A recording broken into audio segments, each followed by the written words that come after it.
à tous et à toutes, bienvenue sur Primaté, 114e journée de l'ONU, la lutte contre le VIH-Sida au Bénin au cœur des débats, et puis les droits des enfants. On en parle également au cours de cette journée que célèbre l'ONU aujourd'hui même. Carles Kitoumé, on en parlera. Bonjour. Bonjour Nadège. Le bulletin matinal d'information sera présenté par Kader Achirou, qui signera également la une des journaux, les sports, avec Larios Adjagbenon, quelques informations pêle-mêle pour meubler l'émission. Bonjour à tous, bienvenue. Voici la pub. Papa. Oui, ma fille. Tu sais, je t'ai dit qu'après mon bac, je veux devenir journaliste reporter d'images, non? Papa, tu penses m'inscrire où? Esaü. Esaü, papa. Waouh! Maman, maintenant que j'ai eu le bac, je veux faire les finances et trésors. Tu comptes m'inscrire où? Esaü, mon fils. Esaü? Oui, maman! Papa, Oui. tu sais qu'après mon bac, je veux être diplomate, non? Et tu comptes m'inscrire dans quelle université? Mais Esaü, naturellement. Esaü? À ESAE, vous êtes bien formé dans les filières comme administration du travail et de la sécurité sociale, administration générale et territoriale, administration des impôts, gestion des marchés publics, planification et développement local, droit et sciences économiques et de gestion. ESAE, c'est aussi sa télé numérique ESAE TV et son journal L'Informateur. ESAE, c'est à Bedjromede, 3e rue après le carrefour 16 ampoules allant à Jericho. Numéro de téléphone 98 98 14 00 96 80 55 11 90 93 65 21. ESAE, l'excellence a un nom. Bonjour chers amis internautes, nous démarrons ce matin comme à l'accoutumée par le quotidien béninois d'information générale et d'analyse de l'informateur qui titre en manchette ce matin Assemblée nationale, deuxième session ordinaire de 2019, prise en compte totale des résolutions issues du dialogue politique. Les députés, dans la logique du président Patrice Talon, proposition de loi portant amnistie des personnes impliquées dans les manifestations électorales, proposition de loi modificative et complétive de la charte des partis politiques, proposition de loi modificative et complétive du code électoral. Plus de précisions à la page 3 de la parution du jour de l'Informateur. Toujours à la une du quotidien béninois d'information générale et d'analyse d'informateurs de ce jour, élection consulaire, le délai d'inscription sur la liste électorale prorogée. Des détails dans les comptes de la parution du jour du Canard et toujours à la une de l'informateur de ce matin, situation de l'aide spéciale et de la carte de presse, le plaidoyer de la PADEM Bénin à l'endroit de la haute autorité de l'audiovisuel de la communication HAC vous est proposé dans les comptes de la parution du jour de l'informateur. À découvrir dans les comptes de la parution du jour du quotidien béninois d'information générale et d'analyse d'informateurs, le journal École des étudiants en journalisme à l'École supérieure d'administration d'économie de journalisme et des métiers de l'audiovisuel ESAE. Notre temps, le label en manchette ce matin. Mise en place des recommandations du dialogue politique, l'Assemblée nationale décidée à jouer sa partition. L'ordre du jour de la session en dit long. Nassiara en manchette ce matin, affaire disparition d'hommes et des milliards à la direction générale des impôts, surprenant camouflé de la Cour de répression des infractions économiques et du terrorisme. La dépêche en manchette ce matin, crise et gestion des crises sous la rupture, gouvernement et parlement tous complices. Des détails dans les comptes de la parution du jour du Canard et toujours à la une de la dépêche de ce matin, lutte contre la polio, un leitmotiv au Rotary, des précisions, cette publication à la page 9 de la parution du jour du Canard. Il n'y a plus l'ombre d'un doute, la 8e législature mandatée pour modifier la Constitution, Maître Orunla ravale une ancienne conviction sur le sujet, titre Premier Média en manchette ce matin, des précisions dans les colonnes de sa parution du jour. Le quotidien national d'information, La Nation, titre en manchette ce matin, Assemblée nationale, le grand dossier politique à la session budgétaire, des détails à la page 3 de sa parution du jour. Toujours à la une du quotidien de service public, fonctionnement du système de monitoring des médias, le Burkina Faso s'inspire de l'expérience béninoise. Nous passons à présent au quotidien La Cloche qui titre en manchette ce matin, volet parlementaire du dialogue politique, Louis Vlavono engage son institution dans la modification des lois à polémique, la session de toutes les attentes et de tous les espoirs. fait observer le confrère en manchette ce matin. Le Béninois libéré affaire Carlos Adomahon, DGI et incompétence de la Cour de répression des infractions économiques et du terrorisme, criette. Les clarifications du procureur Ulrich Gilbert Togbonon vous sont publiées dans les colonnes de la parution du jour du Canard. Le challenge à la une ce matin, effectivité des recommandations du dialogue politique. Les 83 députés prêts pour les lois rectificatives. Des précisions dans les colonnes de la parution du jour du Canard. L'économiste en manchette ce matin, bourse, la gestion du risque, une préoccupation de la BRVM. Matin libre en manchette ce matin, gestion des fonds de la Fondation Ganti, 110 millions de francs CFA dans la gorge de Tevo et Djre, de subterfuge en excuse. Le frère Mekior soldera-t-il? L'ancien cardinal pourrait se retourner dans sa tombe. Des précisions dans les comptes de la parution du jour de Matin Libre. Toujours à la une de Matin Libre de ce matin, amélioration de la gouvernance forestière, la politique et le code forestier validé. Des détails à la page 7 de la parution du jour du Canard. Le quotidien Le Matinal en manchette ce matin parle de recommandations du dialogue politique. Déjà 5 propositions de loi à l'Assemblée nationale. Loi sur l'amnistie des fauteurs de troubles. Loi complétive de la charte des partis politiques. Loi modifiant le code électoral. Loi complétive du statut de l'opposition. Loi portant financement des partis politiques. Toujours à la une de Le Matinal de ce matin, sommet Russie-Afrique. Poutine affiche ses ambitions pour le Bénin et l'Afrique. Patrice Talon renforce l'axe Cotonou-Moscou. La boussole en manchette ce matin, mise en place rapide des recommandations du dialogue politique. L'Assemblée affiche toute sa détermination pour une solution rapide. Les lois polémiques revisitées. Nous passons à présent au quotidien Diakpata, mise en application des recommandations du dialogue politique. L'Assemblée nationale en phase avec Talon valide ces 5 points. Des précisions dans les comptes de la parution du jour du Canard. Nous restons à la une de Diakpata pour mettre un terme à la une des journaux de ce matin. Bénin, actualisation du fichier électoral national. Le président Jérémy Adomahou pour une liste électorale permanente informatisée, l'EPI, fiable et consensuelle. Les quotidiens béninois sont disponibles dans les kiosques au prix de 300 francs CFA. Vous les avez aussi et surtout en ligne. Nous passons à présent au bulletin matinal d'information avec Adera Chiro. Le président de la République, Patrice Talon, a foulé le sol russe hier mercredi 23 octobre 2019. Sa visite au pays de Vladimir Poutine s'inscrit dans le cadre du premier sommet Russie-Afrique, une rencontre dédiée à la paix, à la sécurité et au développement. À sa descente d'avion à l'aéroport international de Sochi, le chef de l'État a été accueilli par une délégation conduite par l'ambassadeur de la Fédération de Russie au Bénin, le ministre des Ressources naturelles et de l'écologie de la Fédération de Russie, l'ambassadeur du Bénin près la Fédération de Russie et l'ambassadeur représentant permanemment le Bénin à Genève. Lors de ce sommet qui se tient les 23 et 24 octobre 2019, le chef d'État béninois prononcera un discours après ceux des présidents russes, égyptiens, angolais et algériens. Ce conclave de haute portée se consacrera également aux liens unissant la Russie et l'Afrique dans les domaines de la politique, de l'économie et de la culture. Faut-il le rappeler, avant son arrivée en Russie, le chef de l'État béninois était à Tokyo où il a assisté à la cérémonie d'intronisation de l'empereur Naruhito. Le système des Nations Unies célèbre son 74e anniversaire ce 24 octobre. En prélude de cette journée internationale, l'équipe pays de cette organisation au Bénin a convié les professionnels des médias à un petit déjeuner de presse procédé d'un moment d'échange le mardi 22 octobre 2019 à l'hôtel Golden Tulip de Cotonou. La réforme du système de développement des Nations Unies de la mise en œuvre de l'agenda 2030 en bien avec le droit des enfants au Bénin était au cœur des discussions. En cette occasion, le coordonnateur résident du système des Nations Unies au Bénin, Siaka Koulibaly, a fait le point du respect des engagements pris par le Bénin et les résultats atteints dans le cadre des objectifs de développement durable ODD. Pour plus de détails et d'explications, je vous invite à suivre ce dernier au micro d'Anifat Boukari et de Carles Kitome. Le cadre de coopération que nous avons avec le Bénin, qui est sur la période 2019-2023, constitue le cadre de référence de nos interventions avec le gouvernement. Et c'est à travers ce cadre de référence que nous apportons notre contribution à la réalisation de l'agenda 2030 et les objectifs de développement durable. Et cela, bien sûr, en lien avec les priorités nationales telles que déclinées. Je pense que c'est très important à le signifier. Je voudrais également aussi, si vous le permettez, le féliciter de la qualité de la collaboration et du partenariat que nous avons entre les agences du système des Nations Unies et le gouvernement du Bénin, bien sûr, à travers le gouvernement, toutes les hautes autorités nationales de ce pays.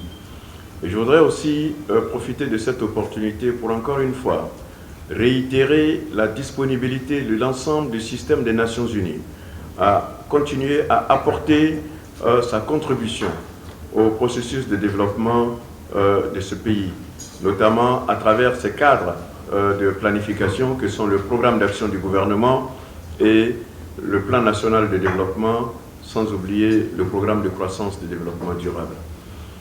Je pense qu'au cours des interventions que nous venons d'avoir, nous avons noté effectivement que le gouvernement déploie des efforts énormes à travers ces instruments que je viens d'énumérer, qui sont le PAG, le PND et le PCDD, et qui mettent clairement en évidence que des progrès tangibles ont été enregistrés dans le cadre de la mise en œuvre des objectifs de développement durable ici au Bénin.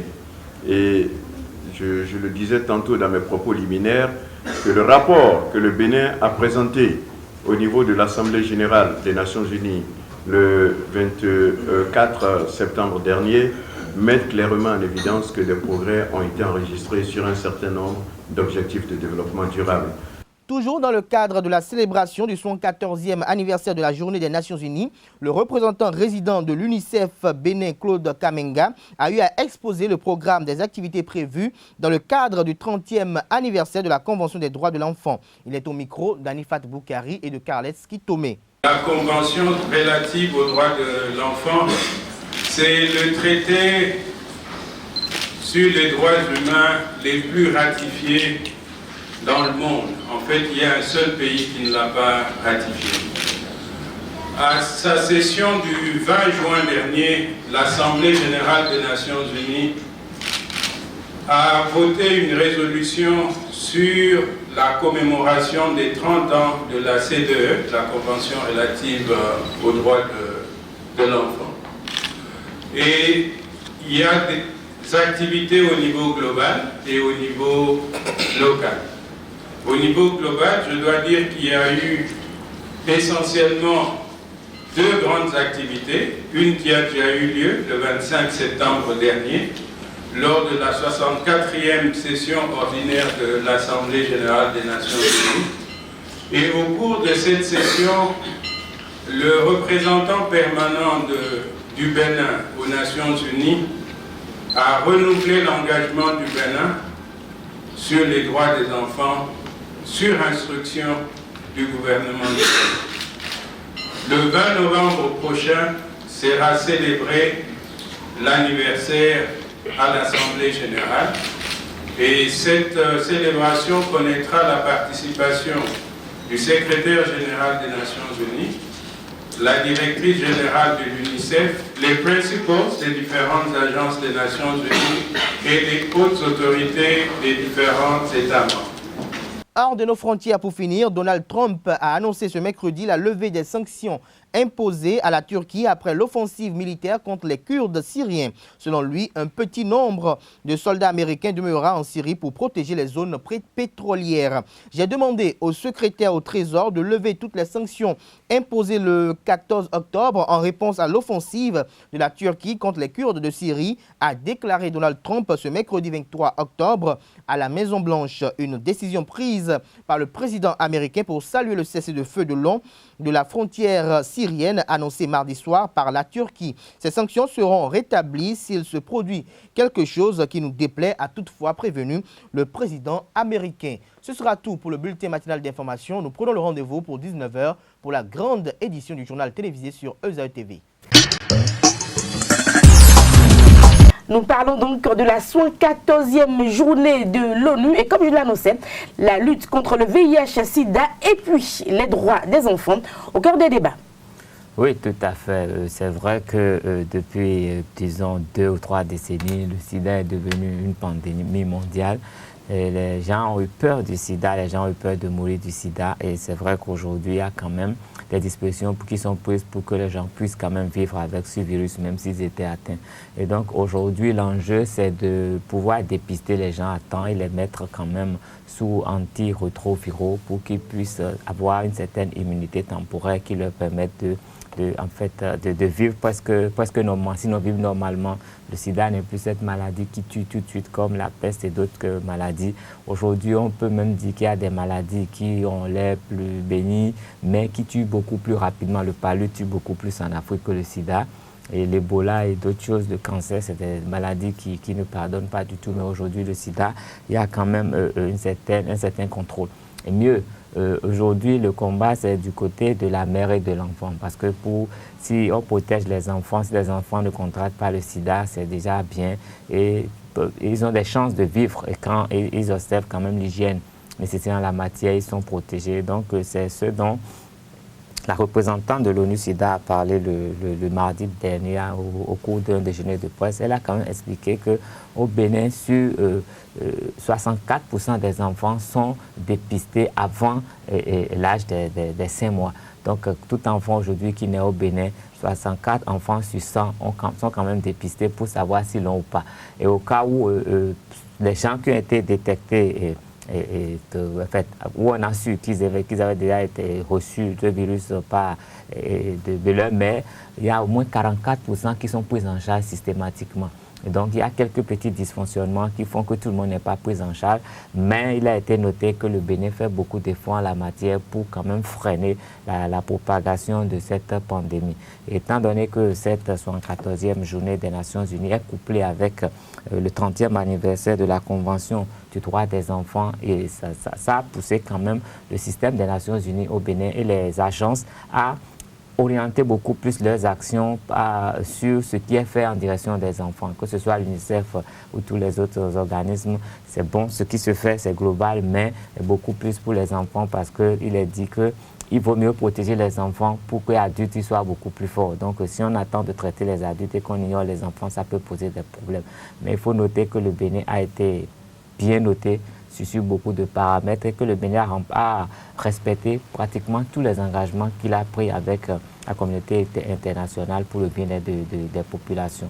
Et donc, c'est une marche. Et il a été noté que les réformes qui sont en cours au Bénin ont facilité ces choses-là, même si tout n'est pas compris. Il revient aujourd'hui aux Béninois, aux autorités béninoises de faire comprendre les retombées de ces réformes aux uns aux autres. Peut-être que ça fait souffrir tout de suite, mais en nous conformant à ces réformes, c'est que nous aurons de meilleurs résultats, nous serons en bonne santé, notre économie sera plus réglée, il y aura moins de corruption, de petits fléaux qui ont l'habitude de nous freiner, qui seront quand même, si ces trucs-là sont réduits, forcément les effets seront réduits et on se sentira mieux. Il nous reste seulement à être disciplinés et à travailler, à penser que l'avenir sera meilleur. Nous n'avons jamais été décimés par une guerre. C'est suite à une guerre que les Nations Unies ont été mises en place et c'est les Nations Unies qui proposent aujourd'hui des solutions à l'échelle planétaire et je crois qu'avec un peu d'effort, le Bénin pourra vraiment s'en sortir et dans quelques années, nous pourrons applaudir parce que nous avons fait des efforts. Alors, au cours de cette 114e journée, les droits de l'enfant sont également au cœur des débats? Forcément, ça a été même couplé le 30e anniversaire de la Convention du droit des enfants. Donc, aujourd'hui,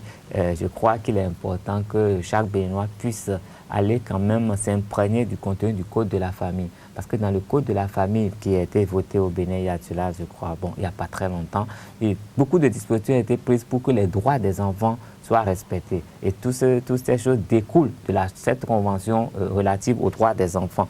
Et donc aujourd'hui, quel que soit le domaine, c'est qu'un enfant est un individu à part entière, un individu qui a des droits, un individu qu'il faut savoir considérer comme tel, sinon on peut tomber sous le coup de la loi. Ce n'est pas parce qu'on a donné naissance à un enfant qu'on peut se permettre de le bastonner comme on veut. Ce n'est pas parce qu'on est enseignant que parce que le petit n'a pas pu écrire proprement un P qu'il faut lui laisser des marques sur le corps. Non, il y a beaucoup de manières d'éduquer, d'enseigner les gens pour que ça se passe bien. Et donc aujourd'hui, qu'on soit parent ou pas, vous ne savez pas si vous avez remarqué aujourd'hui dans la ville, il y a beaucoup d'affiches pour combattre le mariage précoce des filles et les grossesses en milieu scolaire. Parce que ça fait partie aujourd'hui des droits des enfants qu'il faut défendre.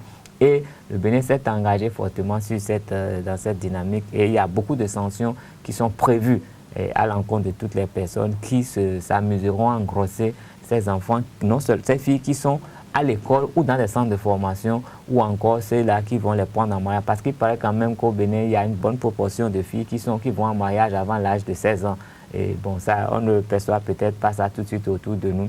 Donc, avec les enquêtes, c'est des informations qui ont été révélées. Et il va falloir forcément que qu'on soit un peu plus regardant de ce côté. Et plus les femmes sont matures avant de commencer à procréer, et mieux les enfants se portent. Merci à vous, Carles Kitomé. On parlait donc de la 114e journée de l'ONU. Nous passons à présent au sport sur Free Matin. Bonjour, amis internautes. Bienvenue sur la page sport du Free Matin de ce 24 octobre 2019. Ce soir, Esaïe Football Club va connaître son adversaire au tour additionnel de la Coupe de la Confédération Total CAF 2019-2020. Le club universitaire se prépare pour finaliser ou pour achever la belle histoire qu'elle a commencée depuis le mois d'août dernier sur le continent, et pour mieux permettre à la formation universitaire de préparer au mieux cette double confrontation contre son prochain adversaire au tour additionnel de la Coupe de la Confédération. La Ligue de football du Bénin a pris deux importantes décisions ce mardi. Elle vise, comme je le disais, à permettre à la formation universitaire de se préparer au mieux. Et la première concerne le match numéro 9 initialement prévu pour ce samedi 26 octobre 2019 au stade Charles de Gaulle de Porto-Novo contre la jeunesse sportive de Kobe. Le match a été avancé de 24 heures. Il aura lieu demain, vendredi 25 octobre 2019, à la même heure et sur les mêmes installations du stade Charles de Gaulle de Porto-Novo. La seconde décision concerne, quant à elle, le match numéro 31, comptant pour la 4e journée de la Vitalor Ligue 1. Le match a été simplement reporté à une date ultérieure, puisque Esaïe Football Club va recevoir au match retour lors de ce tour additionnel de la Coupe de la Confédération Total CAF 2019-2020 le 5 novembre prochain. Or, le match numéro 31 contre la jeunesse athlétique de Cotonou a lieu le 4 novembre 2019. Donc, c'est à justice que la Ligue de football du Bénin a reporté simplement cette rencontre pour une date ultérieure. Nous allons suivre les analyses de deux journalistes sportifs, Fernando Ressou de la Radio Nationale du Bénin et le directeur de publication du magazine Infosport du Mali, Djakalidja Kamara, qui se sont prononcés sur l'adversaire le mieux abordable pour Esaïe Football Club entre Zamalek et Génération Foot du Sénégal. Moi, mon souhait, c'est Zamalek. C'est vrai, il a raison. Prendre l'avion de Cotonou au Caire, vous voyez ce que ça signifie. Ce n'est pas la même chose que de Dakar de Cotonou à Dakar. En matière de diplomatie sportive, s'il vous plaît, il vaut mieux qu'on joue contre Zamalek. Parce que le risque est le même. Je dirais même qu'on court plus de risques de jouer contre les Sénégalais. Le risque d'être éliminé là, du côté des Sénégalais. En tout cas, le football est ce qu'il est temps, surtout ils sont déjà en une compétition africaine. Donc moi, je vois qu'ils vont poser beaucoup de problèmes cette année. Et pour ne même pas dire qu'ils vont être champions. Et si jamais ils rencontrent une génération foot là, et je vois cette équipe qualifiée en phase de poule, parce que les générations foot, c'est une équipe de centre de formation de football. Bon, quand vous essayez de vous attaquer d'une manière ou d'une autre, de quelque façon, ça peut vous réussir. C'est un peu ça. Je dis, et je le répète, si vous allez en Afrique du Nord aujourd'hui, si vous allez un peu partout, en matière de sport, les gens vous demandent, les Dragons de Lomé, ça existe toujours? Parce que justement, les Dragons ont eu à jouer des équipes d'Afrique du Nord longtemps, jusqu'à jouer cette fameuse demi-finale contre le Gor Mahia du Kenya. Et ça reste. Aller jouer un match en Égypte, tout le pourtour méditerranéen a le match. Tous les pays du pourtour méditerranéen ont le match. C'est 74 000 personnes qui voient le match en direct dans le stade. En live. En live. Et c'est toutes les télévisions égyptiennes et du Maghreb qui présentent ça. Esaïe va jouer à Dakar, d'accord, contre Salitas. Génération Foot. Qu'est-ce que je dis? Contre Génération Foot. Un stade de 1000 places. Écoutez, même si c'est au stade Léopold Sédar Senghor, la télévision sénégalaise ne fera pas du direct. La télévision sénégalaise viendra prendre des bouts et faire des commentaires comme le ferait Esaïe TV. Et ça s'arrête là. Donc, du point de vue des retombées et de ce que je pourrais appeler retour sur investissement pour Esaïe, c'est énorme. Et là, quand les gens vont voir, mais Esaïe, ça veut dire quoi? Et les gens ont commencé par dire que c'est l'école supérieure d'administration, d'économie, de journalisme et des médias, et des métiers de l'audiovisuel. Donc, c'est une école. Cette publicité, Clément n'a qu'à me dire s'il peut payer ça. Merci, ce sera tout pour la page sport de ce jour. C'était donc à l'instant l'actualité sportive avec Larios Adiagbenon pour mettre un terme à Free Matin de ce jour que j'ai eu beaucoup de plaisir à vous présenter. Portez-vous bien, à demain pour un autre numéro. Au revoir.